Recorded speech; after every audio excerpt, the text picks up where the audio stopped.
Students, अपना chapter चल रहा है इलास्टिसिटी।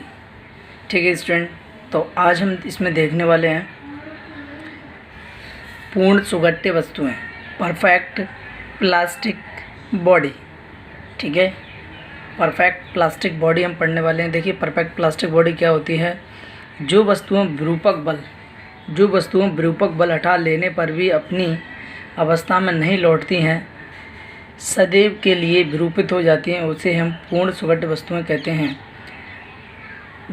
यदि किसी वस्तु को हमने विरूपक बल लगाया और वस्तु की स्थिति में परिवर्तन हो जाता है, जैसे ही हम उस पर विरूपक बल हटाते हैं तो उसकी स्थिति सदैव के लिए विरूपित हो जाती है, मतलब बदल जाती है, परिवर्तन हो जाता है, तो उसे हम पूर्ण सुगठ्य वस्तु कहते हैं।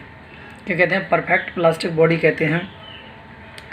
प्लास्टिक क्या है? प्लास्टिसिटी होती है सुगठ्यता, तो इसीलिए यहाँ बोला है पूर्ण सुगठ्य वस्तुएं, यानी परफेक्ट प्लास्टिक बॉडी। जैसे कि गीली मिट्टी, मोम का टुकड़ा, ठीक है, इनकी स्थिति हमेशा के लिए बदल जाती है विरूपक बल लगाने पर। देखिए स्टूडेंट, आगे बढ़ते हैं। प्रत्यास्थ सीमा क्या है? प्रत्यास्थ सीमा क्या होता है ये देखेंगे, मैं समझाऊंगा। प्रत्यास्थ सीमा क्या होता है? प्रत्यास्थ वस्तुएं विरूपक बल हटा लेने पर अपनी पूर्व अवस्था प्राप्त कर लेती हैं। जो भी प्रत्यास्थ वस्तुएं होती हैं स्टूडेंट, इलास्टिसिटी बॉडी होती हैं, उन पर विरूपक बल हटा लेने पर वो क्या अपनी पूर्व अवस्था, पुरानी वाली अवस्था प्राप्त कर लेती हैं, परंतु उनमें यह गुण विरूपक बल के एक निश्चित मान तक सीमित रहता है। विरूपक बल के एक निश्चित मान तक सीमित रहता है। अतः किसी वस्तु पर लगाए गए विरूपक बल की वह अधिकतम सीमा, जिस वस्तु पर हम विरूपक बल लगा रहे हैं, तो एक मैक्सिमम स्थिति तक, अधिकतम सीमा तक, मैक्सिमम पोजीशन तक, जिसके अंतर्गत वस्तु में प्रत्यास्थता का गुण विद्यमान रहता है। जब तक कि वो अपनी प्रत्यास्थता का गुण विद्यमान रहता है, मतलब वो अपनी पुरानी पोजीशन पर आ सके, उस वस्तु की पर्याप्त सीमा कहलाती है। वह उस चीज़ को अपन क्या कहते हैं? वस्तु की पर्याप्त सीमा कहते हैं। जैसे किसी वस्तु पर मैंने विरूपक बल लगाया और मैं इतना ज़्यादा लगा दूं कि वस्तु मतलब अपनी पुरानी पोजीशन में ना लौटे, तो हम उसे प्रत्यास्थ सीमा के पार कहेंगे। तो लेकिन पर्याप्त सीमा क्या है? जहाँ तक वस्तु अपनी पुरानी वस्तु में आ सकती है, वहीं तक उस पर वहीं पर उस पर विरूपक बल लगाया जाए तो हम उसे क्या कहेंगे? प्रत्यास्थ सीमा कहेंगे, लिमिट ऑफ इलास्टिसिटी कहेंगे। ठीक है स्टूडेंट, आगे देखेंगे। ठीक है स्टूडेंट्स, अब देखेंगे प्रत्यास्थ श्रांति, इलास्टिक फटिग क्या होता है देखेंगे। प्रत्यास्थ वस्तुएं, देखिए प्रत्यास्थ वस्तुएं विरूपक बल हटा लेने पर क्या स्टूडेंट्स, जो प्रत्यास्थ वस्तु होते हैं विरूपक बल हटा लेने पर, प्रत्यास्थ वस्तुएं देखिए क्या होता है, ये होता है किसी प्रत्यास्थ वस्तुएं विरूपक बल हटा लेने पर अपनी पूर्व अवस्था प्राप्त कर लेती हैं। जैसे ही हम विरूपक बल हटाते हैं किसी प्रत्यास्थ वस्तु से, तो वह अपनी पुरानी स्थिति में आ जाती है, परंतु उसमें यह गुण विरूपक बल के एक निश्चित मान तक ही विद्यमान रहता है। उसमें यह गुण होता है ना, अपनी पुरानी स्थिति में आने का, विरूपक बल के एक निश्चित मान तक ही विद्यमान रहता है। मतलब यदि उससे ज़्यादा विरूपक बल लगाएंगे तो वस्तु अपनी पुरानी पोजीशन में नहीं आ पाएगी, उसकी स्थिति हमेशा के लिए बदल जाएगी। लेकिन एक लिमिट तक विरूपक बल लगाएंगे और उसको छोड़ देंगे तो वस्तु अपनी पुरानी पोजीशन में आ जाएगी। अतः किसी वस्तु पर लगाए गए विरूपक बल की यह वह अधिकतम सीमा जिसके अंतर्गत वस्तु में प्रत्यास्थता गुण विद्यमान रहता है, वह वस्तु की प्रत्यास्थ सीमा कहलाती है। लिमिट ऑफ इलास्टिसिटी के बारे में मैंने ये बताया। उसके बाद ये मैं पहले ही बता चुका हूँ। देखिए प्रत्यास्थ श्रांति क्या होती है? Elastic fatigue. किसी वस्तु पर विरूपक बल बार बार आरोपित कर रहे हैं अपन, किसी वस्तु पर विरूपक बल हम बार बार लगा रहे हैं और वह कुछ समय के लिए प्रत्यास्थता गुण खो देती है, और वह वस्तु कुछ समय के लिए अपने प्रत्यास्थता गुण खो देती है। इस प्रकार प्रत्यास्थता के गुण का अस्थायी ह्रास हो जाता है। अस्थायी ह्रास प्रत्यास्थ श्रांति कहलाता है। क्या होता है? इस प्रकार जो प्रत्यास्थता का गुण है उस वस्तु में से निकल जाता है, हट जाता है, इसे अपन क्या कहते हैं? अस्थायी ह्रास या प्रत्यास्थ श्रांति कहलाता है। प्रत्यास्थ श्रांति के कारण ही लंबी अवधि तक प्रयोग न आने पर पुल असुरक्षित घोषित कर दिए जाते हैं। प्रत्यास्थ श्रांति के कारण ही क्या है? बार बार हम उसका विरूपक बल आरोपित कर रहे हैं तो प्रत्यास्थ उसका हो जाता है। प्रत्यास्थ श्रांति के कारण ही स्टूडेंट लंबी अवधि तक प्रयोग न आने पर पुल असुरक्षित घोषित कर दिए जाते हैं। लंबे समय तक प्रयोग में आने पर स्प्रिंग तुला का पार्ट गलत देने लगती है। जो तराजू होती है स्प्रिंग वाली, वो भी क्या है, हम बार बार यूज़ करते हैं उसको, ठीक है, तो इस वजह से उसका भी मान गलत आने लगता है।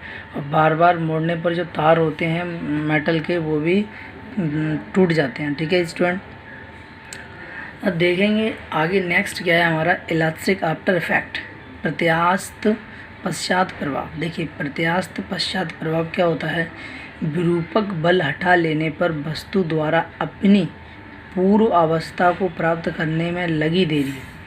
विरूपक बल हटा लेने पर, जैसे ही हम विरूपक बल हटाएंगे, वो वस्तु द्वारा अपनी पूर्व अवस्था को प्राप्त करने में जितना समय लगेगा, वह समय है जिसमें विरूपक बल हटाने के पश्चात प्रत्यानयन बल उपस्थित पूर्ण रहता है। ठीक है देखिए स्टूडेंट, विरूपक बल हटा लेने पर वस्तु द्वारा अपनी पूर्व अवस्था को प्राप्त करने में लगी देरी प्रत्यास्थ पश्चात प्रभाव कहलाती है। मतलब विरूपक बल हटाएंगे, वस्तु अपनी पुरानी स्थिति में आ जाएगी, तो हम इसे क्या कहेंगे, जितना समय लगेगा, प्रत्यास्थ पश्चात प्रभाव। यह वह समय है जिसमें विरूपक बल हटा लेने के पश्चात हम विरूपक बल हटा लेते हैं तो वस्तु अपनी पुरानी स्थिति में आती है, तो उस पर प्रत्यानयन बल काम करता है। पूर्ण अवस्था में प्रत्यानयन बल की वैसी वस्तु पुरानी अवस्था में आती है। पूर्ण प्रत्यास्थ पदार्थ जैसे क्वार्ट्ज, फॉस्फर, ब्रांज में प्रत्यास्थ स्ट्रेस उत्तर प्रभाव नगण्य होता है। क्या होता है, इनमें प्रत्यास्थ उत्तर प्रभाव नगण्य रहता है तथा गिलास फाइबर के लिए अधिक होता है। गिलास फाइबर में ये प्रत्यास्थ प्रभाव बहुत अधिक होता है, लेकिन ब्रॉन्ज, क्वार्ट्ज, फॉस्फर, ब्रांज में प्रत्यास्थ प्रभाव स्ट्रेस उत्तर प्रभाव नगण्य होता है। ठीक है साथी, ठीक है स्टूडेंट्स, यहाँ तक समझ में आया? कोई दिक्कत हो तो मेरे से ज़रूर पूछना। ठीक है, और आगे देखते रहिए, वीडियो को पूरा देखिए। देखेंगे स्टूडेंट्स कि यंग प्रत्यास्थता गुणांक, यंग मॉड्यूलस ऑफ इलास्टिसिटी क्या होता है। देखिए प्रत्यास्थता की सीमा के अंदर अनुदैर्ध्य प्रतिबल और अनुदैर्ध्य विकृति के अनुपात होगा। इसको अनुदैर्ध्य प्रतिबल और अनुदैर्ध्य विकृति, मतलब प्रतिबल और विकृति के अनुपात को वस्तु के पदार्थ का यंग प्रत्यास्थ गुणांक कहते हैं। इसे 22 से प्रदर्शित करते हैं। ठीक है स्टूडेंट, आगे समझेंगे। यदि L लंबाई तथा A अनुप्रस्थ काट के क्षेत्रफल वाले तार पर, एक तार है जिसकी लंबाई L है और अनुप्रस्थ काट का क्षेत्रफल क्या है स्टूडेंट्स, A है। तार पर लंबाई की दिशा में F बल लगाने पर, बल कौन सा लगा रहे हैं हम, F बल लगा रहे हैं, लंबाई में वृद्धि L हो जाती है। जैसे ही हमने बल लगाया तो तार की लंबाई में स्मॉल l वृद्धि हो जाती है। तो अनुदैर्ध्य प्रतिबल क्या है, बल बटे क्षेत्रफल, यानी कि बल F क्या है, फोर्स, बेस क्या एरिया, अनुप्रस्थ काट का क्षेत्रफल यानी एरिया, F अपॉन ये क्या हो गया, बल बटे क्षेत्रफल, आपका अनुदैर्ध्य प्रतिबल हो गया। अनुदैर्ध्य विकृति क्या है, लंबाई में वृद्धि बटे कुल लंबाई। ठीक है स्टूडेंट्स, जाती है तो लंबाई में वृद्धि बटे कुल वृद्धि। यंग प्रत्यास्थता गुणांक क्या हो जाएगा, F upon A upon L upon A। तो L कहाँ जाएगा स्टूडेंट्स, F के पास जाएगा, और ये वाला L A के पास जाएगा, तो F L अपॉन AL। तो ये यंग प्रत्यास्थता का गुणांक हो गया, इसको याद रखना है। यंग प्रत्यास्थता का गुणांक F L अपॉन AL, यानी कि बल गुणा लंबाई बटे क्षेत्रफल गुणा लंबाई में वृद्धि, क्षेत्रफल गुणा लंबाई में वृद्धि। ठीक है, यंग प्रत्यास्थता गुणांक क्या होता है, बल गुणा क्षेत्रफल, बल गुणा लंबाई। कुल लंबाई कितनी है किसी भी तार की, कितना बल लग रहा है, बल और लंबाई का गुणा करते हैं, बटे में क्या करते हैं, उसका अनुप्रस्थ काट का क्षेत्रफल गुणा लंबाई में वृद्धि, तो हमारा यंग प्रत्यास्थता गुणांक निकाल के आ जाएगा। यदि तार की त्रिज्या r हो तथा उस पर लटकाया गया द्रव्यमान m हो, तो mgl upon pi r square l, तो ये यंग प्रत्यास्थता गुणांक है स्टूडेंट। तो इतना आपको समझ में आएगा। इसी प्रकार आयतन प्रत्यास्थता गुणांक भी होता है और दृढ़ता गुणांक भी होता है। ठीक है स्टूडेंट, चाहे तो आप उसको से देख लेना, ये यंग प्रत्यास्थता गुणांक इंपॉर्टेंट है, मैंने पढ़ा दिया। इसके बाद आगे देखेंगे स्टूडेंट्स ये और देखें, इसको और देखेंगे। दृढ़ता गुणांक क्या होता है, मॉड्यूलस ऑफ रिजिडिटी, प्रत्यास्थ सीमा के भीतर स्पर्शीय प्रतिबल, टेंजेंटियल स्ट्रेस तथा अपरूपक विकृति, शियरिंग स्ट्रेन के अनुपात को उस वस्तु के पदार्थ का दृढ़ता गुणांक कहते हैं। इसे नीटा से प्रदर्शित करते हैं। किससे प्रदर्शित करते हैं, नीटा से। यदि किसी वस्तु के ए क्षेत्रफल पर स्पर्शी रेखीय बल F लगाने पर उत्पन्न अरूपक विकृति थीटा हो तब दृढ़ता गुणांक क्या हो जाएगा, नीटा बराबर एफ अपॉन क्षेत्रफल और इंटू कोण यानी थीटा, एफ अपॉन ए अपॉन थीटा, एफ अपॉन ए इंटू थीटा, एफ अपॉन ए इंटू थीटा। इसका मात्रक न्यूटन प्रति मीटर स्क्वायर होता है तथा बीमी सूत्र क्या होता है, M L minus 1 T minus 2 है। ठीक है, इससे आगे बढ़ेंगे स्टूडेंट, देखते रहिए। प्रतिबल स्ट्रेस क्या होता है स्टूडेंट्स, प्रतिबल क्या होता है देखिए। बाह्य प्रतिबल देखेंगे, प्रतिबल बाह्य बल आरोपित करने पर क्या है, हम बाहर से जो बल लगाते हैं किसी वस्तु पर तो वस्तु के आकार अथवा आकृति में परिवर्तन होता है तथा वस्तु के अंदर आंतरिक प्रतिक्रिया बल उत्पन्न होता है। जैसे ही हम वस्तु पर कोई बल लगाते हैं उसकी स्थिति में परिवर्तन होता है तो क्या होता है, वस्तु के अंदर आंतरिक प्रतिक्रिया बल उत्पन्न होता है। वस्तु के अंदर कौन सा होता है, आंतरिक प्रतिक्रिया बल, यानी कि हम वस्तु की जो आंतरिक प्रतिबल क्या है, वस्तु की आकार में परिवर्तन होने से रोकता है। आंतरिक प्रतिक्रिया बल उत्पन्न होता है जो कि वस्तु को पुनः उसी रूप में लाने का प्रयास करता है, जो कि वस्तु को उसी रूप में लाने का क्या करता है, प्रयत्न करता है।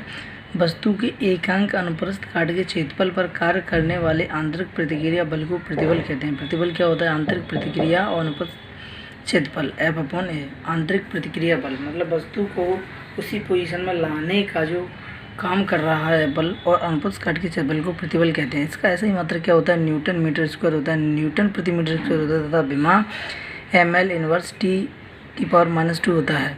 किसी वस्तु पर बल किस प्रकार से लगाया गया है इस आधार पर प्रतिबल दो प्रकार का होता है, एक अविलंब प्रतिक्रिया प्रतिबल एवं अपरूपण अथवा स्पर्शीय प्रतिबल। ठीक है स्टूडेंट्स, यहाँ तक ये प्रतिबल आपकी समझ में आया होगा। ठीक है, आप आगे बढ़ेंगे, देखते रहिए, पूरा देखिए वीडियो। देखिए स्टूडेंट, अविलंब प्रतिबल क्या होता है, जब वस्तु पर आरोपित बल पृष्ठ के लंबवत परपेंडिकुलर पृष्ठ के लंबवत हो तब वस्तु पर कार्यरत प्रतिबल अविलंब प्रतिबल कहलाता है। अविलंब प्रतिबल दो प्रकार का होता है, अनुदैर्ध्य प्रतिबल तथा आयतन प्रतिबल। ठीक है, अविलंब प्रतिबल और आयतन प्रतिबल। ठीक है, इसके आगे देखेंगे स्टूडेंट्स, अपरूपण अथवा स्पर्श रेखीय प्रतिबल क्या होता है। शियरिंग और टेंजेंटियल स्ट्रेस देखेंगे, जब विरूपक बल वस्तु की सतह के समांतर या स्पर्शीय रेखीय हो।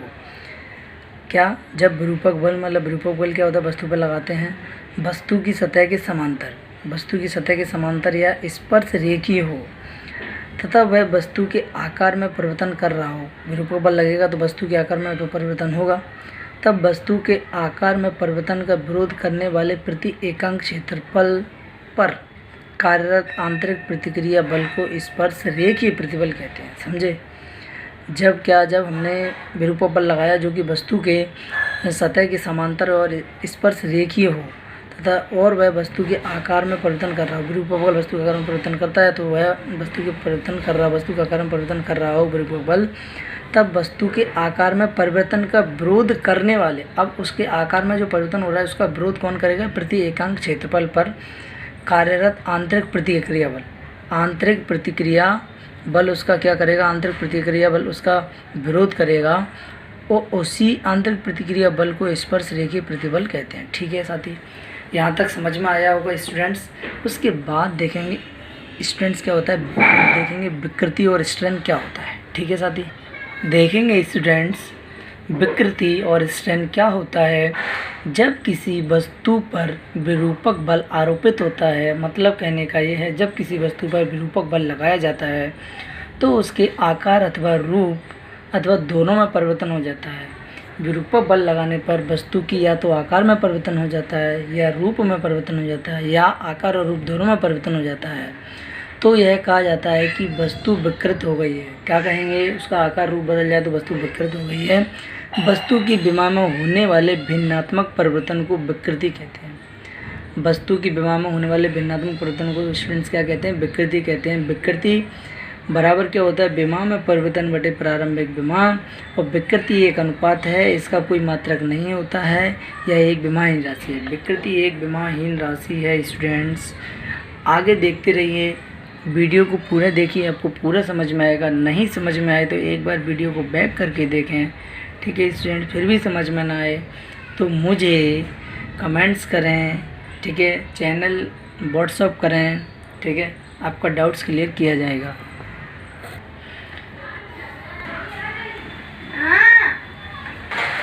देखिए स्टूडेंट, देखेंगे हुक का नियम, हुक्स लॉ। हुक्स लॉ क्या होता है स्टूडेंट? देखिए, प्रत्यास्थ सीमा के अंदर, प्रत्यास्थता की सीमा के अंदर प्रतिबल सदैव विकृति के अनुक्रमानुपाती होता है। जो प्रतिबल होता है स्टूडेंट, वो सदैव विकृति के अनुक्रमानुपाती होता है। प्रत्यास्थता की सीमा के अंदर प्रतिबल सदैव विकृति के अनुक्रमानुपाती होता है, इसे हुक का नियम कहते हैं। समझे स्टूडेंट्स? जो प्रत्यास्थता की सीमा के अंदर जो प्रतिबल लगता है, यानी कि जो वस्तु की चेंजिंग हो रहा है आकृति में, तो क्या होता है, जो आंतरिक बल लगता है, आंतरिक बल अनुप्रस्थ काट के क्षेत्रफल उसके आकृति में परिवर्तन होने से रोकता है, उसे ही हम प्रतिबल कहते हैं। प्रतिबल सदैव विकृति के अनुक्रमानुपाती होता है।